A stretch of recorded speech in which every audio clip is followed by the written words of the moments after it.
आज हम बात करते हैं श्रीलंका में छाए हुए आर्थिक संकट के बारे में। आखिर ऐसा क्या हुआ कि श्रीलंका पूरी तरीके से बर्बाद हो चुका है। श्रीलंका की बर्बादी दुनिया भर में चर्चा का विषय है। देश की आम जनता भोजन, दवाएं और पेट्रोल जैसी जरूरी वस्तुओं के लिए मोहताज है। इस बीच श्रीलंका के राष्ट्रपति गोटबाया राजपक्षे देश छोड़कर भाग चुके हैं। इससे जनता का गुस्सा 7वें आसमान पर है। आखिर क्या वजह रही कि नीले समुद्र के बीच हरे भरे पेड़ पौधों से सजा खूबसूरत यह देश बर्बाद हो गया है, जबकि कुछ साल पहले यह वैश्विक पर्यटकों के लिए जन्नत था। आइए जानते हैं श्रीलंका की आर्थिक बर्बादी के 10 अहम कारण। राजपक्षे परिवार की गलत नीतियां। श्रीलंका के राष्ट्रपति गोटबाया राजपक्षे और उनके परिवार की गलत नीतियों ने इस टापू के देश को डुबाने का काम किया। राष्ट्रपति राजपक्षे ने 2019 में टैक्स में बड़ी कटौती की, जिससे देश का 1/3 कर सरकार के खजाने से गायब हो गया। इसकी भरपाई नहीं हो पाई और देश आर्थिक संकट में फंसता चला गया। दूसरे में अहम कारण की बात करें तो चीन से बेहिसाब कर्ज लिया गया। चीन ने बड़ी ब्याज दरों पर श्रीलंका को कर्ज दिया। बाद में श्रीलंका चीन समेत दूसरे देशों को कर्ज चुकाने में असमर्थ हुआ। यहां भी एक बड़ा कारण बना श्रीलंका की बर्बादी में चीन का बड़ा हाथ माना जा रहा है। विदेशी कर्ज की मार। श्रीलंका की पूरी अर्थव्यवस्था में विदेशी कर्ज का बड़ा योगदान है। श्रीलंका ने चीन, जापान, भारत और विश्व संस्थाओं से भारी कर्ज लिया और बाद में चुका नहीं पाया। यह कारण भी श्रीलंका को वित्तीय बर्बादी की राह पर ले गया।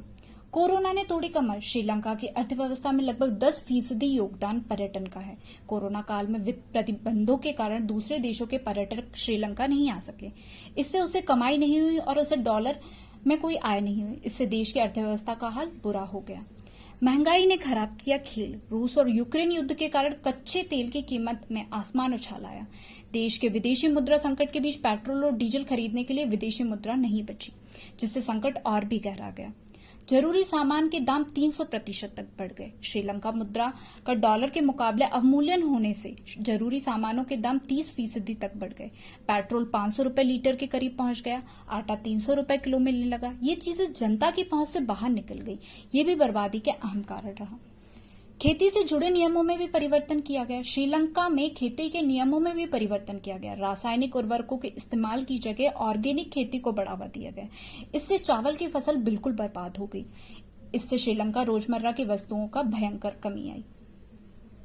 कर्ज का दुरुपयोग किया गया। श्रीलंका ने पिछले 1 दशक में विकास के नाम पर भारत, जापान और चीन जैसे देशों से अरबों डॉलर का कर्ज लिया, लेकिन कर्ज विकास की बजाय भ्रष्टाचार की भेंट चढ़ गया।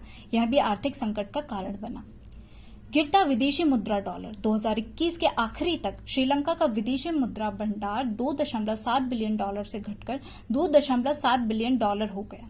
व्यापारियों को आयात होने वाले माल को खरीदने के लिए विदेशी मुद्रा के स्रोत के कारण संघर्ष करना पड़ा, लेकिन समय रहते इस पर ध्यान नहीं दिया। इससे भी वित्तीय संकट गहराया। भ्रष्टाचार और धन का कुप्रबंधन किया गया। अर्थशास्त्रियों का कहना है कि संकट की कई घरेलू वजह रही, जिसमें भ्रष्टाचार और धन का कुप्रबंधन भी शामिल है। राजपक्षे परिवार ने सरकारी खजाने का गलत इस्तेमाल किया। अरबों की संपत्ति विदेशों में जमा की गई। इससे श्रीलंका की अर्थव्यवस्था पूरी तरह डूब गई।